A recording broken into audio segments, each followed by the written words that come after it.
The ancient world was a brutal place, and for women, it was often even worse.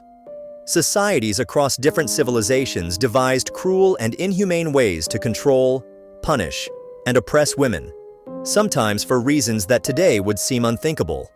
From horrific public humiliations to gruesome tortures, history is filled with stomach-churning punishments that will make you grateful to live in the modern age. More disturbing is the fact that most of these punishments were specifically designed to intimidate and submit to women. The brutal treatment of women was not merely a case of punishing an individual. It was a message to all others that disobedience, autonomy, or simply being outside the parameters of society would be answered with a terrible price. These punishments were typically done in public, ensuring that the psychological harm radiated beyond the direct victims. Stick with me, because the last one on this list is so disgusting, it might just make your skin crawl. These degrading and brutal punishments are a testament to the lengths to which societies sank in order to control women, shut them up, and maintain rigid, oppressive gender roles. As we learn about these atrocious forms of punishment, it is clear how far we have come and how much farther we have to go. Number 10. The Scold's Bridle, Medieval Europe. If a medieval European woman was charged with being too talkative, gossiping, or simply speaking out of turn, she might end up wearing the Scold's Bridle. The Scold's Bridle was a metal cage-like headpiece that covered a woman's head and a sharp metal bit that was inserted into her mouth to stop her from speaking. The humiliation did not end there. She was typically taken through town in public while jeered and ridiculed by the crowd. The pain was not only physical, but also psychological. The metal bit would often cut into the cheeks and tongue, causing excruciating pain and inhibiting them from eating or speaking normally. Women were occasionally kept in the Scold's Bridle for hours or days. The punishment was intended to frighten and discipline, rendering the women silent and compliant in a society that valued their docility over their voice. Beyond the immediate pain and humiliation, the long-term effects of the Scold's Bridle were disastrous. Women thus punished were turned into social outcasts, their reputations forever damaged. The threat of being forced to wear the device was at times enough to muzzle women, reinforcing the perception that speaking up, especially against men, was dangerous. This punishment illustrated the extent to which society went to keep women subservient and powerless. Number 9. Foot binding, Ancient China. While not really a punishment per se, ancient Chinese foot binding was a sadistic and painful practice that women endured for hundreds of years. Girls were as young as 5 years old who had their feet bound firmly in bandages, breaking their bones and maiming their feet into a small, abnormal form referred to as lotus feet. It was considered a sign of attractiveness and prestige, but in reality, it put women in constant pain, unable to walk. The procedure was painful. Bones were broken and bent back upon themselves, causing infection and sometimes gangrene. Pain notwithstanding, foot binding persisted because small feet were believed to make women more marriageable. For most, avoiding the process meant being shunned by society or unwedded for life, a worse fate than the agony. Even the survivors of the treatment lived a lifetime in pain and social impairment. Not being able to walk normally made women totally dependent on their families or husbands, stripping them of even more autonomy. This was not just about beauty, it was a control mechanism, keeping women physically and socially in line, maintaining their place in a patriarchal world. Number 8. The ducking stool, Medieval Europe and colonial America. Wives who were accused of witchcraft, nagging, or just not behaving like everybody else were often tried on the ducking stool. This was a wooden chair tied to a long beam, onto which the accused was repeatedly submerged in a river or lake. The idea was that if the woman was guilty, she would float. If she was innocent, she would drown. An entirely ridiculous and gruesome way of finding justice. Apart from the risk of drowning, the repeated plunges into cold water led to shock, pneumonia, or death.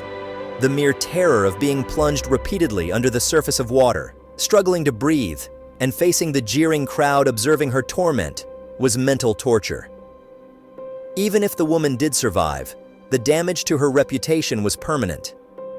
To be accused of committing such a crime would mean she would never be free from suspicion, and therefore, it would be almost impossible for her to return to society. The ducking stool was a public spectacle, meant to entertain spectators while reinforcing rigid gender roles. Women so punished were often left with lifelong physical and psychological damage. Others were forced out of their homes in shame, while others suffered long-term health repercussions. This cruel practice illustrates how society used humiliation and bodily violence in order to enforce obedience and submission. Number 7. The breast ripper, medieval Europe. One of the most frightening torture devices ever used against women, the breast ripper was exactly what its name suggested: a metal clamp designed to press over a woman's breast and tear it in two. It was usually inflicted on women who were accused of adultery, heresy, or witchcraft. The brutality of this punishment indicated that women who defied expectations would be forever branded, physically and psychologically. The instrument would be heated initially before application, and this increased the severity of the pain. The pain was agonizing, and the wound was typically deadly due to loss of blood or infection. Women tortured this way had little survival chance, and even if they survived, they were left with severe mutilations that ensured them a place as an outcast for the rest of their lives. The gruesome nature of this punishment is why it stood as one of the worst among medieval Europe. It was not just a punishment, but a brutal method of mutilation meant to act as a warning to other women. The mere sight of a woman who had been mutilated by the breast ripper was meant to give shudders to anyone who disobeyed authority.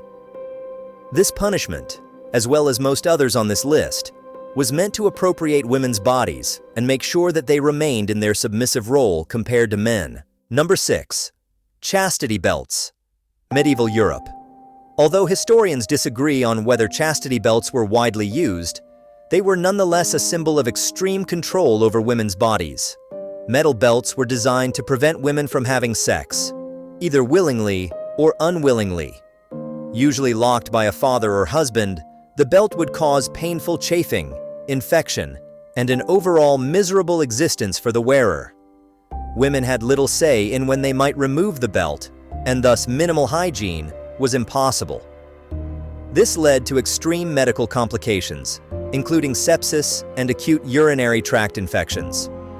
The belt was not so much about physical restraint, it was about ownership, the fact that a woman's body was owned by another person. Some women struggled for decades, only to be discarded by their husbands for other complaints, showing their suffering was in vain. Apart from the physical agony, the psychological effect was gruesome. Women who were subjected to chastity belts lost their dignity and independence, being reduced to objects and not regarded as human beings. The practice demonstrated how extreme measures were employed to quell female sexuality and maintain male dominance in medieval society.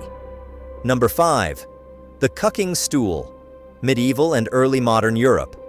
Similar to the ducking stool, the cucking stool was used to punish women who were accused of being scolds, prostitutes, or unruly wives. Unlike the ducking stool, this punishment did not involve water, but instead had the woman bound to a stool and paraded through town while insulted, and sometimes even physically assaulted. The punishment was intended to shame women publicly and force obedience. The objective was outright humiliation. The woman would often be left on the stool for hours and hours as villagers spat at her, threw rotten fruits and vegetables, or hurled abusive insults. The longer she stayed, the more dignity was lost. The entire exercise was a public display of humiliation, meant to warn other women about the dangers of crossing the line of what is acceptable behavior. This punishment was particularly cruel in that it created a lasting stigma, ensuring that the victim would be ostracized long after the ordeal was finished. Women subjected to this punishment would often find themselves unable to marry, gain employment, or even walk downtown without facing constant ridicule. The cucking stool was not simply an episode of temporary embarrassment, it was a lifetime of shame and exclusion. Number 4. Stoning to death. Ancient Middle East and Asia. Stoning was one of the most brutal punishments that women accused of adultery, disobedience, or rebellion against cultural norms were subjected to. The victim woman was buried up to the waist or chest in the ground, exposing her as a mob of outraged people hurled stones into her body until she died. The very cruelty of such punishment lay in its gradual, agonizing nature. The first stones never killed. They only fractured bones, caused gaping wounds, and produced heart-rending agony. Death may take minutes or hours, depending on the force of the blows. Stoning was not only punishment for a woman, but also a harrowing lesson for other women. Number 3. Forced head shaving. Various cultures. For centuries, women accused of criminal offenses such as adultery, witchcraft, or even small social crimes were shaved bald forcibly as a mode of humiliation. Long hair was the symbol of beauty and womanhood in most cultures, and shaving a woman's head was thus a mode of stripping a woman of her identity and self-respect. This was especially common in Nazi-occupied Europe, where women accused of working with enemy forces had their heads shaved in public. The psychological pain was immense. These women were typically jeered at, spat upon, and treated worse than human beings. The pain of losing one's hair was nothing compared to the public shame that went with it. Number 2. The Spanish donkey. Inquisition era, Spain and Europe. The Spanish donkey was a ghastly torture instrument employed mostly during the Inquisition. The victim, usually a woman suspected of witchcraft or heresy, was made to sit astride a sharp, triangular wooden beam while weights were hung on her legs. The extreme pressure gradually cut into the body, inflicting terrible pain and, ultimately, irreversible damage. This punishment would go on for hours or even days, with the victims enduring unimaginably. Some did not survive, because the extended suffering resulted in internal injuries and infections. The Spanish donkey was not just about inflicting pain, it was about breaking the human spirit entirely. Number 1. Burning at the stake, medieval and early modern Europe. Being burned at the stake was most likely the worst and most brutal penalty for women accused of witchcraft, heresy, or vice. They were tied to a wooden stake as they were slowly burned to death, typically before a jeering crowd. The suffering was unbearable. Death was not immediate, and victims some burned alive for minutes before dying in the fire.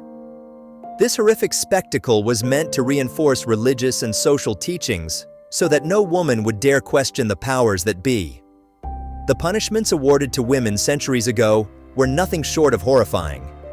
They were ghastly reminders of how societies had their grip on the lives of women. Thankfully, we are living in a new age, but history is a stark reminder of what unchecked power and cruelty lead to. What was the punishment that shocked you the most? Let us know in the comments.